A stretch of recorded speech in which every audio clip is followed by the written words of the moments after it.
With your good poopy coat. Oh, copper. Let's get these chicken ladies up and at them. Yate. Yate. Change your water. I know. I'm here to change it.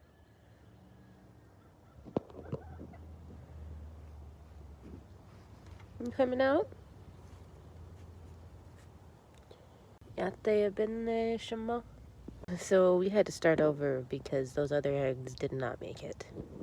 So what happened was one of those eggs were bad, and Willow knew it was bad. So she ate it, and all the remnants of that rotten egg got on the other eggs, and that made those eggs rot. And I knew they were rotten because when I picked it up, the eggs were sloshing. Disgusting. So I threw them down the garbage disposal. You're rude. And added 2 more eggs. If something goes wrong again this time, we'll just wait until spring.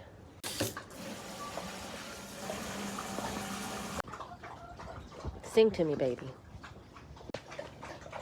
All right, then. Crack sweat. Word to your mama. Talk to you next time.